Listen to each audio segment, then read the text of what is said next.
Hey guys, Valiant Bradley James here with another Cosplay Enthusiast video. Basically, this is just a quick intro for the video, but also kind of special because Brook, Talking Brook, or Dead Bones Brook, whatever you want to call him, is one of the most involved cosplays I've done to date. And I wanted to, pay respect to all of that hard work and thinking and such that I put into this, because I mean, like, the character Brook means a lot to me. Like, I can really identify with him and who he is and what he does and, what he's gone through. And, like, he struggled through his times. I had a hell of a struggle doing some of the stuff for him. Because it's hard to go from being a normal person to being a walking skeleton without any major skill, like makeup, sewing, etc. So this part of the video, I just wanted to show off some of the different things that I did and worked on to make Brook who he is currently. To start, you obviously need a face for Brook. Gosh, I've gone through a few different things. I tried different masks. Like I bought a mask, I did some Sharpie on one mask, two masks, three masks, and actually ultimately, I think it was 3 masks. I finally found an appropriate mask. At least I feel it will work. This is final version Brook mask. But I also did some work with makeup and such. The makeup and such ultimately kind of smeared on my face and went all crazy.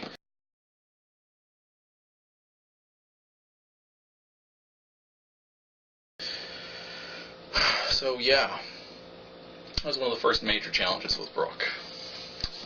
Also, secondly, really quick, now that I think about it, I'd like to point out there are 2 versions of Brook, because during the course of the One Piece anime, they actually have a period of time that's referred to as the Timeskip, where the Straw Hat crew members, work to become stronger and better, and whenever they come back for, conquering the new world, they have different appearances. And like the first side, pretty easy because he was, I'd call him like a gentleman ghost kind of look, whereas New World, that was an interesting challenge.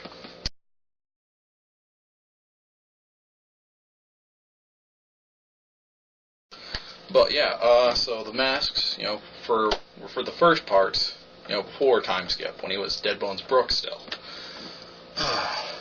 And then I had to work on a few other things. Also, for the pre-Timeskip stuff, I experimented around at least a bit with, the, how do I show off, I'm a skeleton. Originally I got this shirt because it was kind of short notice for a marathon. So I wore this shirt, and then I had a long sleeve black shirt to cover up to my wrists, and I have skeleton gloves, which I neglected to find for this part, and I apologize for that. But anyway, ultimately I broke down, and I got a morph suit, because it's going to work out a bit better for doing the whole skeleton thing. So I have this baby. Now, one thing I'd like to point out I didn't think about was, well, let's say, you're walking the con and stuff for like a long time, and you have to use the restroom. It's difficult to do that in a morph suit that doesn't have a zipper in the appropriate area, or flaps, again, appropriate area. So, I'm gonna have to modify this, I think, really quick, just so I can do that. Don't worry, he wears pants, so it's not like I'll be walking around with, my underwear showing. It'll be fine. Yeah, so that was one of the other challenges I had. Then, Brook also wears a top hat. A very small hat that somehow stays on his head. I assume like bobby pins or, like a little strap or headband would keep it on. I tried to make my own hat. I think I have pictures of that somewhere too. Yeah, that didn't work as well. So that's it for the beginning part, pre-Timeskip. Post-Timeskip, his outfit takes a dramatic turn.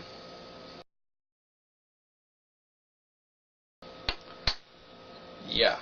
Let's see, you got the golden crown, the orange boa, and the floral pants. Well, let's see what I've got over here. Orange boa. I got this, at Walmart or Michael's, one of the two stores. I frequently hit one of them. So that was easy enough. Oh, the pants. Oh. This is attempt number 1 for the pants. Basically, they're sweatpants with the flowers painted on them. I believe it's acrylic paint, which kind of a no-no. I mean, trust me, it's not the greatest idea to go with. So, I've since reworked it, and the second attempt, I got more dress pants, which they actually look like. Basically, I took a pair of, I want to say they were either white or like khaki. I used some fabric dye to dye the whole pants, to a pinkish color. And then again, I did the flowers myself. One of the issues I had with the flowers, at least with the first set, whenever I wore them for Colossal, a few of my buddies were like, "Oh, hey, are those like eggs or something on there?" I was like, "Ah." Which, yellow sunflowers, kind of hard to make them not look like eggs, for me at least, because I suck as an artist. But yeah, so that takes care of most of Brook's costume. The final piece, oh my god. Ooh, his crown. This is crown version number 1.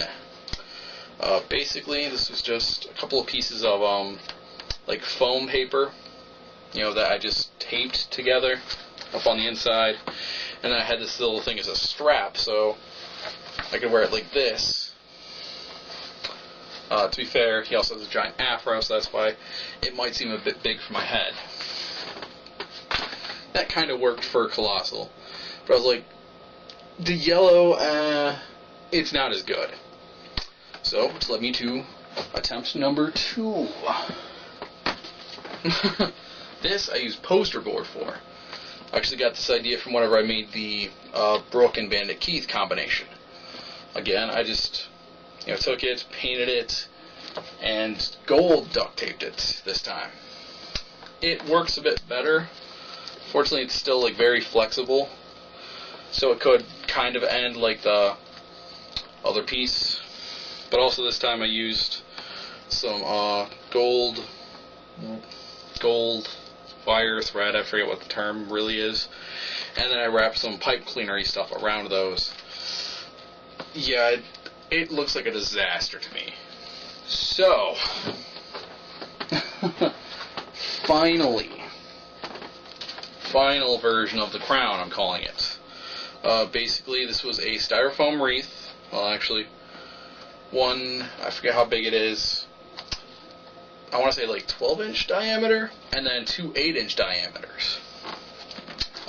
Duct tapes, painted gold, and then for the top parts, I just took the styrofoam cutting tools and I cut down the little points.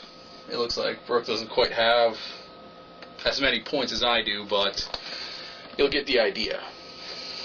And yeah, again, it doesn't quite fit my head, but when you're wearing an afro, it's a different story.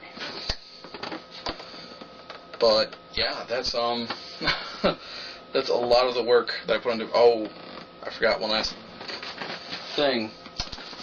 Music, because he's a musician, and also I think I have gloves in here. I do not. But because he is a musician, I got 2 instruments for him. Timeskip. He's constantly using the violin. Well, consistently, rather. Not constantly. Bam. This was a very cheap online T-Mart violin for I want to say $40. Pro tip, guys. Cheap instruments are not going to be nearly as good as actual, more expensive instruments. This thing's made out of plastic instead of wood, so that means tuning oils and such like that aren't going to be absorbed into it as much, and it's not going to be as effective. Also, trying to string it was a pain in the ass. So yeah, I got mainly for the prop, just so I could portray Brook, and then if I could learn the violin, which I haven't tried as hard, and I apologize for that. But yeah, if I could learn being Sake on the violin, I would have thought that would have been cool. But, you know, in the new world, he also uses the guitar, a shark guitar. Now, basically, this is like how I do my swords and stuff, where I use a couple of pieces of cardboard, tape them together, and then I just did a paint job on it. Basically, you know, you can see cardboard's taped together, like, you look at the back, you see it.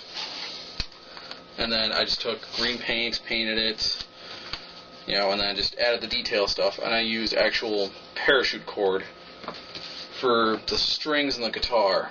It's not like, oh, it's clearly a guitar, but it worked for what I wanted. And again, you know, I'm not going to act like, oh, all my work is a masterpiece, because I mean, it's kind of clearly homemade stuff, but it's how I do my cosplay stuff. You know, if I can make something, I would like to, you know, because I mean, like, getting an actual guitar, God, that would have been expensive. You know, like, getting some of this other stuff, like, if I hadn't made it, it would have been so much more expensive. And this thing cost me, I'm gonna say, at least over $100. I mean, friggin' morph suit and the violin alone were like $80. And then, you know, like, getting masks and stuff, like, that's not a lot. But trust me, you know, like, it adds up a bit. And, you know, the reason I did all this is because I care so much about the character of Brook. You know, like, he's had some rough times, and, you know, like, just how he conducts himself and who he is, like, it really does touch me. So that's why I've worked so hard. That's why I went through so many different ideas and thoughts and things just to try and make my Brook, I'm not going to say perfect. I'm going to say as good as I can make it at the moment. Like, I'm calling this my final version of Brook right now, but if I come up with more ideas and changes that I want to make in the future, then I'm going to do that. But, you know, Ichiro Oda, Mr. Ian Sinclair, and, yes, actually the fictitious character known as Brook. You know, if you guys see this, I hope you can at least appreciate, you know, all of the time and effort that I put into pulling all these different elements together to make this one character, because, like I said, I like this character a lot. You know, his story touched me, and, you know, I wanted to do my best to, you know, represent him with my cosplay, even though I'm not like a master level cosplayer. You know, I wanted to do my best, and I think I've done a good job. I, again, hope you guys can appreciate what I've done with what I've got.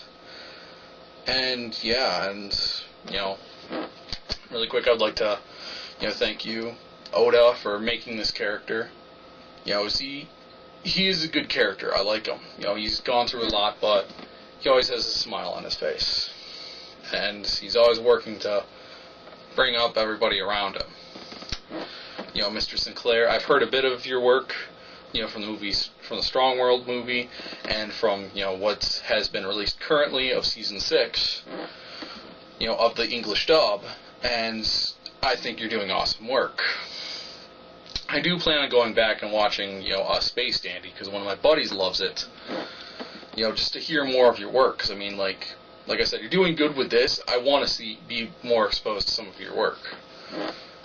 And then, you know, to Brook, the fictional character, you know, you'll get to that place one day. You know, like, you'll see Laboon again, everything will be good, and I'm probably going to cry on that day, because it'll be awesome. It'll be wonderful, because you deserve that after everything that you've been through. And honestly, you know, like, I think you deserve, like, you know, a box of kittens and a hug and just, you know, all that, just for all the crazy crap that you've been through, and I'm sorry for that. that, you know, you had to walk that path, but I'm glad that you made it through that you found Luffy and everyone else, and that, you know, things are going good now.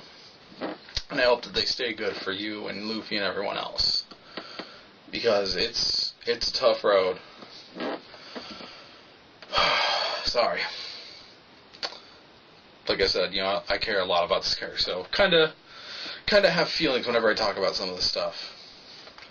But, so yeah, this is probably going to be a standalone video for the Cosplay Enthusiast Brook video, but yeah, like I said, that's how I feel about Brook. He's a good man, and yeah, I just want to show off that I didn't just pull together crap once and be like, oh hey, this is perfect, this is as far as I'm going to go. I'm saying that I've tried this several times, I made some improvements, and I'm working to make it better, and I feel like I've reached a good point where I can say, if I don't make any more major improvements, like the crown I can fix a bit, and pants I can probably make some changes to, but like, I have the building blocks for the ultimate idea, for like a final great 100% perfect, you know, representation of Brook. You know, this right now is just the step one of final version of Brook.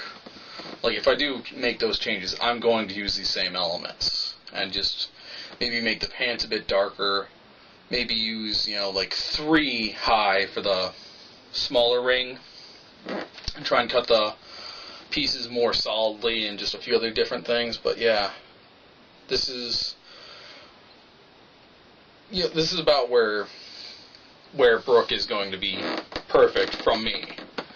Now, other people, they can do so much better, and I do applaud them and appreciate them for that, because, I mean, like, Brook deserves that recognition for being that guy. And if you don't know his story, I can tell you about it in the other video. But, yeah, I've rambled on enough about this, so I'm just gonna cut this video, make it its own video, so it'll be another parts to the Cosplay Enthusiast for Soul King Brook. So yeah, anyway guys, if you have any thoughts, comments, opinions, whatever, leave them in the comment section below. I will also link my, you know, little Facebook page, my Facebook page for the Ohio Cosplay meetups group, because that's something I do. And yeah, that's all I've got for this video. So, as always, stay safe, have fun, be clever, be creative, and just keep going with it. Till next time, guys, stay safe. Valiant Brad.